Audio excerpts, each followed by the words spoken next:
हे guys what's up केमोनाचीज अभी खूब भालो। और दोस्तों जैसे कि आपको मेरी भाषा से पता लग ही गया होगा कि मैं इस वक्त हूँ कोलकाता में, क्योंकि मैं बोल रहा हूँ बंगाली। तो इस वीडियो के थ्रू आज मैं आपको घुमाऊंगा वेस्ट बंगाल की राजधानी कोलकाता। तो आइए जुड़िए मेरे साथ और घूमते हैं आज कोलकाता। चलिए करते हैं फाटाफाटी एक ट्रैवल।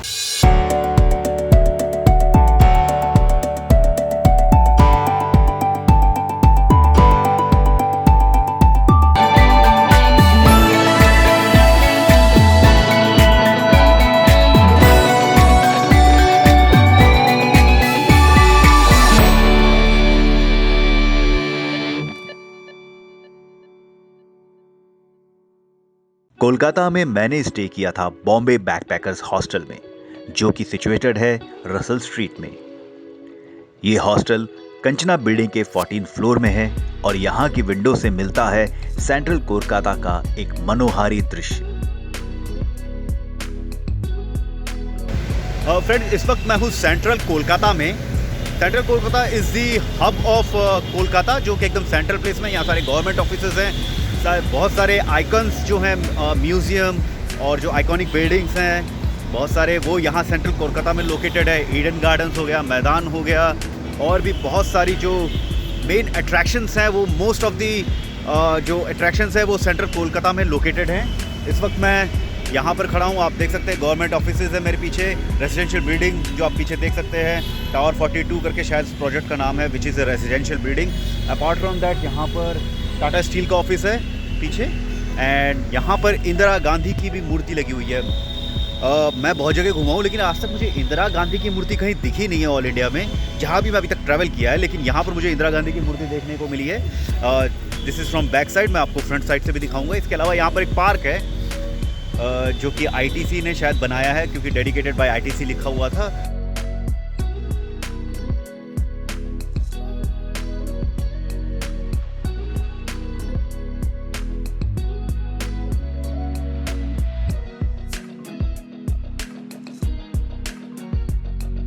फ्रेंड्स, यहाँ पर मुझे गोल्ड मिला है टूरिस्ट प्लेसेस से रिलेटेड, पूरा इन्फॉर्मेशन यहाँ पर है, और साथ में मैप भी दिया गया है कि कौन सी जगह कहाँ पर है, विद सीरियल नंबर। और वही सीरियल नंबर यहाँ पर मैप पे शो किया गया है कि कौन सी जगह आपको कहाँ पड़ेगी। तो जैसे कि मैंने बताया कि मैं एकदम सेंट्रल कोलकाता में हूँ, और most of the iconic buildings, museum and other tourist attractions are जो हैं यहाँ पर ही सेंट्रल कोलकाता में यहाँ पर लोकेटेड हैं। तो मैं एक बार देख लेता हूँ कि क्या क्या यहाँ पर चीज़ें हैं, ताकि मैं और अच्छे से यहाँ पर ज्ञान अर्जित कर सकूँ कि मुझे कहाँ जाना चाहिए, कहाँ नहीं जाना चाहिए। तो let's go and check out this map. These are some of the places जो कि यहाँ पर है। आप पॉज करके भी आप चेक कर सकते हैं कि आपको क्या क्या लिस्ट बना सकते हो, and you can find it easily on Google maps as well. और उसी के बगल में यहाँ पर सीरियल नंबर के हिसाब से दिया गया है सारा का सारा कि कौन से है। जैसे आप दक्षिणेश्वर टेम्पल देना चाहते हो तो वो बहुत दूर है यहाँ से, नंबर 1 सबसे टॉप में दिखाई दे रहा है, वो दक्षिणेश्वर टेम्पल है। और जहाँ पर मैं इस वक्त हूँ वो ये एरिया है, अगर आप देखेंगे ये जो मार्क किया हुआ है, यू आर हियर। और उसी के बगल में जैसे मैंने कहा कि ये आइकॉनिक बिल्डिंग यहाँ पर सारा का सारा ये आप देख सकते हैं। विक्टोरिया मेमोरियल यहाँ पर है, बिरला प्लानिटेरियम यहाँ पर है। इसके अलावा जो कल्चरल हब है कोलकाता का, नंदन सिनेमा थिएटर, वो यहाँ पर है। तो इस तरीके से काफ़ी चीज़ें ये एक सराउंड यहाँ पर बनी हुई हैं। इसके अलावा जो फेमस टूरिस्ट प्लेस है, जो कि मोस्ट हैपनिंग प्लेसेस हैं, पार्क स्ट्रीट, जहाँ पर most of the pubs and clubs and restaurant है फेमस, तो वो पार्क स्ट्रीट है। Park street just like the up town of this Kolkata, जो कि बहुत ही हैपनिंग प्लेस है। जो पार्टी पीपल है उनके लिए park street is the place. तो इस तरीके से मैप में सारी चीज़ें यहाँ पर दी गई। वही इंदिरा गांधी की मूर्ति के अपोजिट, यानी कि रोड की दूसरी तरफ है बिरला प्लानिटेरियम, यानी कि बिरला तारा मंडल। चौरंगी रोड पर स्थित यह प्लानिटेरियम गोल आकार में है। कहा जाता है कि इसकी वास्तुकला जो है वो सांची के स्तूप से काफ़ी प्रभावित है। हाय गाइस, मैं इस वक्त हूँ एमपी बिरला प्लानिटेरियम में। एमपी बिरला प्लानिटेरियम जो है वो कि एक प्लानिटेरियम है जहाँ पर स्पेस, हेवनली बॉडीज़ और यूनिवर्स से रिलेटेड चीज़ें बताई जाती हैं। उसके ऊपर शोज़ भी होते हैं। तो इस सारी चीज़ों को यहाँ पर दिखाया जाता है, जो कि एक अपने आप में बहुत बड़ा टूरिस्ट अट्रैक्शन है। और अभी मैं अंदर चल के देखूँगा यहाँ पर क्या है। इस वक्त 11:30 हो रहे हैं, 12 बजे एक शो है हिंदी में। यहाँ पर 3 लैंग्वेजेस के शोज़ होते हैं, हिंदी, इंग्लिश एंड बंगाली, और हर एक लैंग्वेज के 2 बार शोज़ होते हैं। उसके अलावा ओकेजनली दूसरी जो रीजनल लैंग्वेजेस हैं इंडिया की, उसमें भी शोज़ किए जाते हैं, जैसे कि उड़िया हो गया, गुजराती हो गया और अदर लैंग्वेजेस जो कि ओकेजनली होती हैं, ऑन डिमांड होते हैं। तो अभी चल के देखते हैं कि अंदर क्या है। इस तारामंडल में आपको अंतरिक्ष से जुड़ी काफ़ी सारी जानकारियां प्रोजेक्टर के माध्यम से बिल्डिंग की छत पर प्रदर्शित किया जाता है। इस तारामंडल में प्रवेश टिकट है 120 रुपये प्रति व्यक्ति।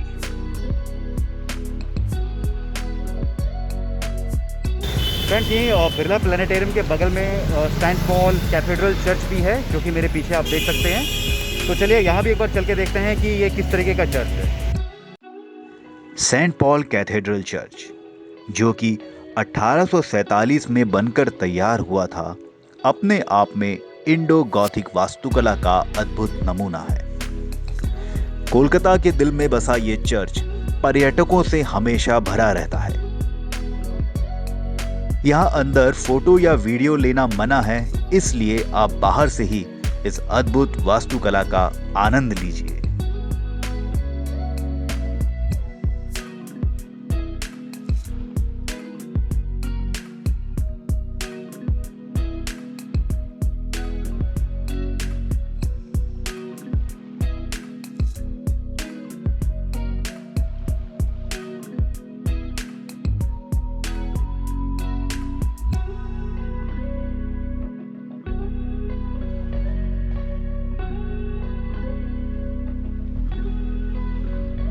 फ्रेंड्स, मैं सेंट पॉल कैथेड्रल चर्च से बाहर आ गया हूँ और अभी यहाँ पर अगर मेरे लेफ्ट जाएंगे तो यहाँ पर विक्टोरिया मेमोरियल है, जहाँ की मैं सोच रहा हूँ शाम को जाऊँ। अभी मैं जा रहा हूँ मैदान की तरफ। मैदान बेसिकली एक खेल के मैदान टाइप के है, काफ़ी ग्रीनरी है, वहाँ पर लोग फुटबॉल खेलते हैं और क्रिकेट खेलते हैं, तो उस टाइप से वो मैदान है। तो आइए चलते हैं मैदान की तरफ। अभी मैं विक्टोरिया मेमोरियल के क्रॉस कर रहा हूँ, जो कि मैं शाम को जाऊँगा। जैसे मैंने बताया, यहाँ विक्टोरिया मेमोरियल है और यहाँ पर मैं जा रहा हूँ मैदान की साइड। मैदान मेरे यहाँ पर है राइट साइड में, काफ़ी सारे ग्रीन फील्ड्स आप देख सकते हैं।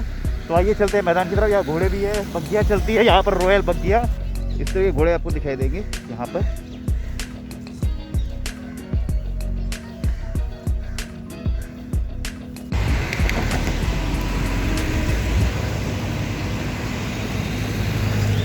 कोलकाता का मैदान इलाका एशिया का सबसे बड़ा अर्बन पार्क माना जाता है। यह मैदान आम लोगों द्वारा खेल के मैदान के रूप में भी प्रयोग किया जाता है, जैसे कि यहाँ पर फुटबॉल बहुत प्रसिद्ध है। इसी मैदान के एक छोर पर आप देखेंगे तो है विक्टोरिया मेमोरियल, तो दूसरी छोर पर है क्रिकेट का प्रसिद्ध स्टेडियम ईडन गार्डन्स।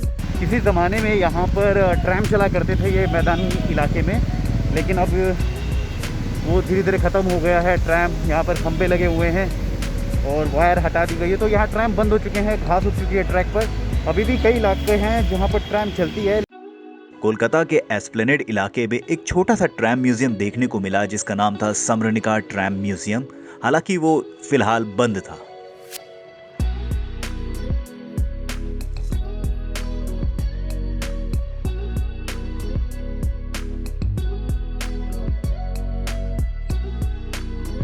शाम होते ही मैं पहुंचा देखने कोलकाता की एक पहचान, जिसका नाम है विक्टोरिया मेमोरियल। संडे का दिन था तो काफी भीड़ थी। इंडियन नेशनल्स के लिए एंट्री टिकट यहां पर है 30 रुपए और ये मेमोरियल मंडेज और दूसरे जो नेशनल हॉलिडेज होते हैं उस दिन क्लोज रहता है।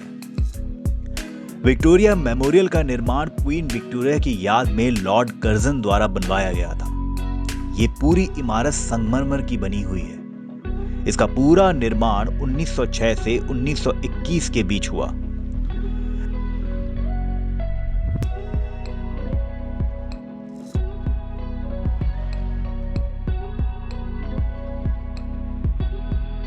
यहाँ जो ये आपको खूबसूरत गार्डन दिख रहा है, अगर आप सिर्फ यहाँ आना चाहते हैं तो इसकी अलग से टिकट लगती है, जिसकी प्राइस हॉल की टिकट से कम है। जैसा कि आपको ज्ञात ही होगा कि वर्ष 2021 नेताजी सुभाष चंद्र बोस की 125वीं जन्म दिवस है। इसी उपलक्ष्य में Victoria memorial, archaeological survey of India और नेशनल आर्काइव्स ने अगले 2 साल के लिए नेताजी और आजाद हिंद फौज को समर्पित एक एग्जीबिशन का आयोजन किया है। इस एग्जीबिशन का नाम है निर्भीक सुभाष। यह एग्जीबिशन विक्टोरिया मेमोरियल हॉल के अंदर हॉल्स में लगाई गई है। इस एग्जीबिशन में नेताजी के लेटर्स, उनकी तस्वीरें, आजाद हिंद फौज के हथियार, उनके यूनिफॉर्म्स तथा अन्य सामानों को प्रदर्शित किया गया है। इस एग्जीबिशन में उन्नत तरीकों से प्रदर्शनी लगाई गई है, जैसे कि चारों तरफ पर्दे हैं जिसमें नेताजी से जुड़ी वीडियो फुटेज चल रही है और वहीं बीच में एक ग्लास का मोनोलिथ है जिसमें सभी पर्दों की रिफ्लेक्शन आती है और उस मोनोलिथ को किसी भी कोने से यहाँ तक कि हॉल के बाहर से भी देखा जा सकता है और रिफ्लेक्शन में हम देख सकते हैं कि पर्दों पर सुभाष बाबू की कौन सी फुटेज चल रही है। तो बहुत ही नायाब और बहुत ही अच्छा तरीका। रात को ये संगमरमर का बना विक्टोरिया मेमोरियल जब दूधिया रोशनी में नहाता है तो और भी बहुत ही खूबसूरत बन जाता है। कहा जाता है कि विक्टोरिया मेमोरियल का निर्माण 1 करोड़ 5 लाख में हुआ था और ये जो पूरी राशि है ये चंदा द्वारा जमा की गई थी, जिसमें खुलकर कहा जाता है कि भारत के लोगों ने भी चंदा दिया था।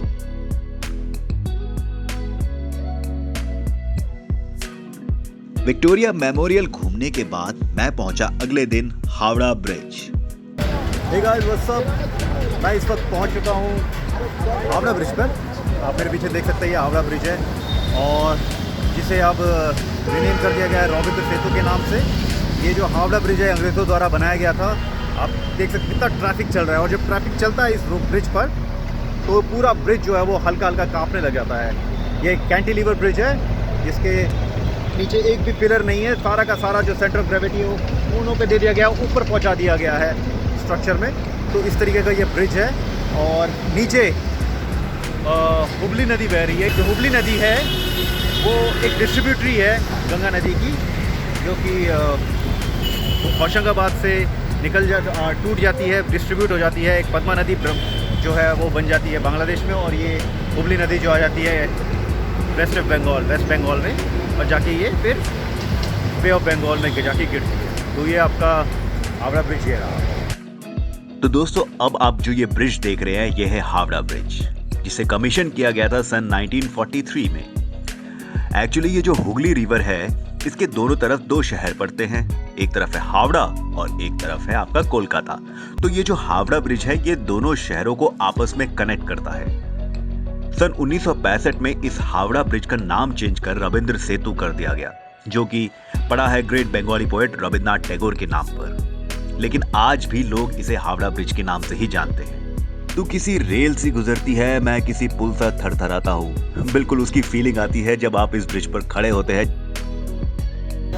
तो फ्रेंड्स, इस वक्त मैं खड़ा हूँ हावड़ा ब्रिज के सामने। आप देख सकते हैं यहाँ पर हुबली नदी है, सामने हावड़ा ब्रिज है और यहाँ पर एक फेरी भी चल रही है। तो ये हुबली नदी का किनारा, ये घाट पे मैं हूँ। तो देख सकते हैं आप नज़ारा यहाँ पर, कितना सुंदर नज़ारा है। तो इस तरीके से ये घाट है। काफ़ी सारे श्रद्धालु, आप ऊपर भीड़ देख सकते हैं। बहुत सारे श्रद्धालु यहाँ आ रखे हैं और स्नान कर रहे हैं। तो ये रहा हावड़ा ब्रिज, आप लीजिए आनंद।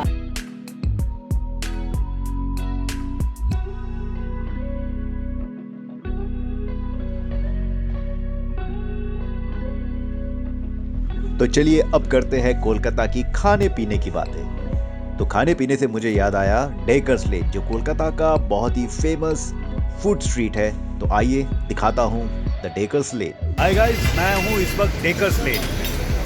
डेकर्स लेन कोलकाता की वो लेन है जो आप मेरे पीछे देख सकते हैं, यहाँ जो फेमस है अपने स्ट्रीट फूड के लिए। यहाँ पर जो ऑफिस वाले लोग हैं वो सुबह आते जाते वक्त काफ़ी सारा यहाँ पर लंच करते हैं, ब्रेकफास्ट करते हैं और डिनर भी करते हैं। तो ये डेकर्स लेन है, एक छोटी सी लेन है, बहुत ही नैरो लेन है और यहाँ पर ब्रेकफास्ट होता है। तो देखते हैं क्या क्या मिलता है यहाँ पर। तो let's go and explore this Deckers lane.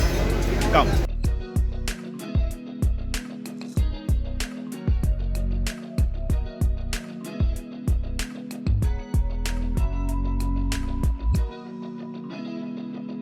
Hi friends, मैं अभी चिकन स्ट्यू खा रहा हूँ यहाँ पर। एंड ये एक्चुअली इसमें ब्रेड है, पपीता है और गाजर है और उसके साथ चिकन का पीस डाला गया है। तो टेस्टी तो हो रहा है फ़िलहाल। एकदम यूनिक डिश है जो आपने मैंने पहले कभी नहीं खाई है। तो लेट्स सी कैसा होता है और आप भी देखिए किस टाइप का बना हुआ है ये। तो this is a chicken stew और टेस्ट करते हैं। पपीता और गाजर का सूप है, उसमें चिकन डाला गया और साथ में ब्रेड के साथ खाना है, which is very unique thing यहाँ पर टेकर्स लेन पे। टेस्ट करके देखते हैं कैसा है।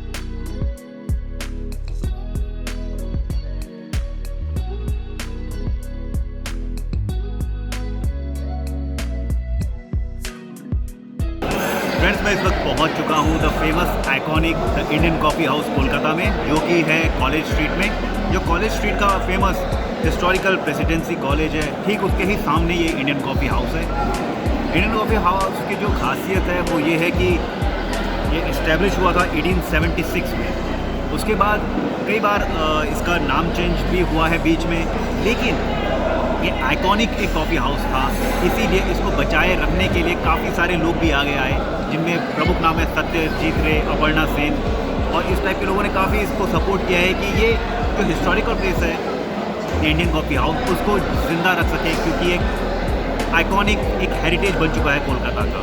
फ्रेंड्स, इस वक्त मेरे हाथ में जो है ये इंडियन कॉफ़ी हाउस का मेन्यू है।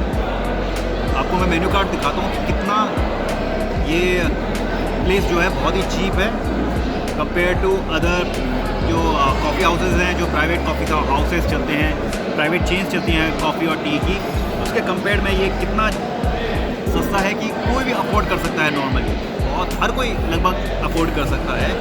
और ये मैंने अभी फ़िश फ्राई मंगाया है यहाँ पर, आप देख सकते हैं ये फ़िश फ्राई है, एक बहुत बड़ा पीस है फ़िश फ्राई का।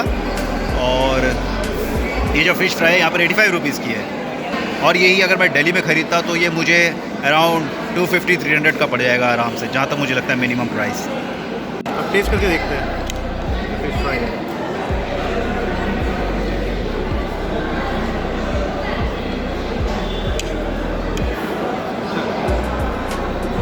कैसा है? टेस्ट काफ़ी अच्छा लग रहा है इसका। क्या आपने बोनलेस मांगा था और आपको बोनलेस मिला? यदि आप थोड़े और पैसे खर्च करके अच्छे से रेस्टोरेंट में खाना खाना चाहते हैं तो मैं आपको रिकमेंड करूंगा फ्लोरीज, जो कि है पार्क स्ट्रीट में। यहाँ का अंग्रेजी ब्रेकफास्ट बहुत ही फेमस है। इसके अलावा पार्क स्ट्रीट में आपको मिलेंगे बहुत सारे restaurants and food chains. Kolkata से विदाई लेने से पहले मैंने देखी कोलकाता की एक और यूनिक चीज, जो कि है हाथ रिक्शा। इसमें जो रिक्शा चालक है वो हाथ से भाग भाग कर रिक्शा खींचता है और सवारी पीछे सीट पर बैठती है। फिर मैं पहुंचा एयरपोर्ट, वहां से ले ली मैंने अपनी दिल्ली की फ्लाइट और कर दिया कोलकाता को बाय बाय। दोस्तों, अगर आपको ये वीडियो पसंद आया हो तो प्लीज इसे लाइक कीजिए, शेयर कीजिए और चैनल को सब्सक्राइब कीजिए। मिलते हैं अगले वीडियो में।